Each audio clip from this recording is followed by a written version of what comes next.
തിരുവഞ്ചൂർ രാധാകൃഷ്ണൻ കൂടിയുണ്ട്.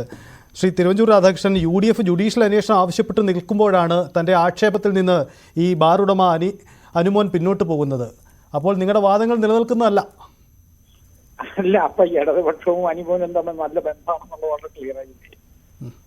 ഇതിനേക്കാൾ ഇവിടെ വളരെ കൃത്യമായിട്ടല്ലേ പുള്ളി ആ കാര്യങ്ങളൊക്കെ ചെയ്തിരിക്കുന്നത്. എന്ത് കാര്യത്തിന് വേണ്ടി അദ്ദേഹത്തിന്റെ ഈ പറയുന്ന സംസാരം വന്ന ഫോൺ സംസാരം വന്നത്, അത് പുറത്ത് ജനമധ്യത്തിൽ വന്നു കഴിഞ്ഞപ്പോ അത് ഒച്ചപ്പാടായി, പ്രതിപക്ഷം ടേക്കപ്പ് ചെയ്തു. അപ്പൊ അനുമോൻ ഇപ്പോ ഭരണകക്ഷിയിൽപ്പെട്ട ആളുകൾ പറഞ്ഞു ഞങ്ങൾക്ക് ഇതുമായിട്ട് ബന്ധമില്ലെന്ന്.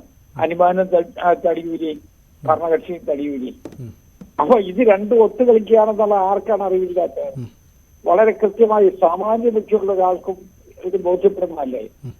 അതുകൊണ്ട് ഈ കള്ളക്കളി പുറത്തു വരണമെങ്കിൽ ഇതിനെക്കുറിച്ചുള്ള ശക്തമായ രൂപത്തിലുള്ള അന്വേഷണം വേണം. വളരെ ഹ്യൂജ് എമൗണ്ട് ആണ് ഇതിനായിട്ട് ഇൻവോൾവ് എന്നുള്ളതാണ് ജനങ്ങൾ ധരിച്ചു വെച്ചിരിക്കുന്നത്.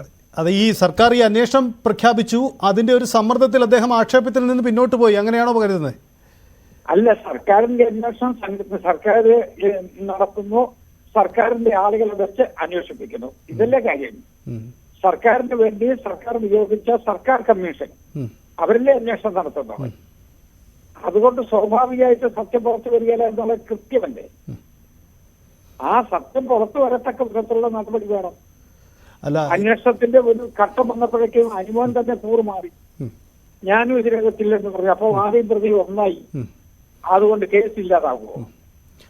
അല്ല, ഈ ഞങ്ങൾക്ക് പണം നഷ്ടപ്പെട്ടു, ഞങ്ങളോട് പണം ആവശ്യപ്പെട്ടു, ഞങ്ങൾക്ക് കോഴ കൊടുക്കേണ്ടി വന്നു എന്ന പരാതി ഉന്നയിക്കാൻ ഒരാളില്ലാത്ത പശ്ചാത്തലത്തിൽ പിന്നെ എങ്ങനെ ഈ ആക്ഷേപം നിലനിൽക്കും? അങ്ങനെ ഒരു പ്രശ്നമില്ലേ?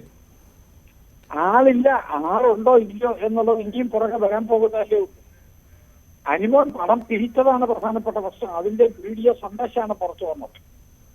അതാണ് അനുമോൻ ഉണ്ടായിട്ടില്ലാതെ പറഞ്ഞുകൊണ്ടേയിരിക്കുന്നത്. അപ്പൊ സ്വാഭാവികമായിട്ടും അനുമോൻ ആർക്ക് വേണ്ടി ഇത് പറയുന്നുള്ളത് സാമാന്യ ബുദ്ധിയുള്ള ഏതൊരാൾക്കും മനസ്സിലാവില്ലേ? കള്ളം കപ്പലിൽ തന്നെ ഉണ്ട് എന്നുള്ളത് വളരെ കൃത്യമല്ലേ?